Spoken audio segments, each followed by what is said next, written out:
Comment les 3 derniers humains sur Terre pourraient-ils éliminer les dizaines de milliers d'extraterrestres en hibernation? D'autant plus qu'à ce moment-là, le compte à rebours sur les capsules d'hibernation des extraterrestres s'est soudainement allumé. De toute évidence, il ne leur restait pas beaucoup de temps. Dans la panique, Mark a levé son arme et a tiré sans relâche sur une capsule d'hibernation. À côté de lui, Ellie a immédiatement suivi son exemple. Mais il y avait tout simplement trop de capsules d'hibernation. Même si on leur donnait 3 jours et 3 nuits, ils ne seraient pas sûrs de pouvoir toutes les détruire. De plus, il ne leur restait que très peu de munitions. C'est alors qu'Anna a soudainement remarqué que toutes les capsules d'hibernation étaient reliées par quelques énormes tuyaux d'oxygène.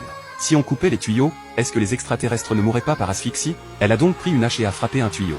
En effet, sans approvisionnement en oxygène, les extraterrestres dans les capsules d'hibernation ont immédiatement commencé à se débattre douloureusement. En quelques secondes, tous les extraterrestres de cette zone étaient morts. Les 3 se sont immédiatement séparés pour détruire les tuyaux. C'est alors que Mark a soudainement réalisé que le plafond au-dessus d'eux était également couvert de capsules d'hibernation extraterrestres. Que faire maintenant? Dans l'urgence, il n'a pu que courir sans hésiter vers une capsule d'hibernation sur le côté. À sa grande surprise, il n'a senti aucun changement de gravité. Les 3 ont donc continué à détruire frénétiquement les tuyaux. Le liquide vert qui s'en écoulait a recouvert tout l'intérieur du vaisseau. Mais alors qu'ils étaient sur le point de réussir, Ellie n'avait plus de balles dans son arme.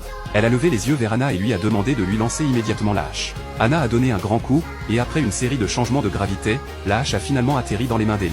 Mais alors qu'elle levait la main pour frapper, elle s'est soudainement arrêtée. En fait, ces capsules d'hibernation étaient remplies d'enfants extraterrestres. Mark s'apprêtait à tirer, mais Anna l'en a empêché. À la fin du compte à rebours, un groupe d'enfants extraterrestres a lentement rampé hors des capsules d'hibernation. Ils se sont serrés les uns contre les autres, effrayés.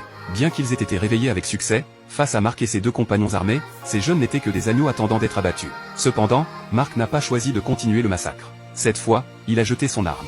Peut-être qu'un jour, les humains et les extraterrestres vivront une ère de coexistence pacifique. C'est là que le film se termine.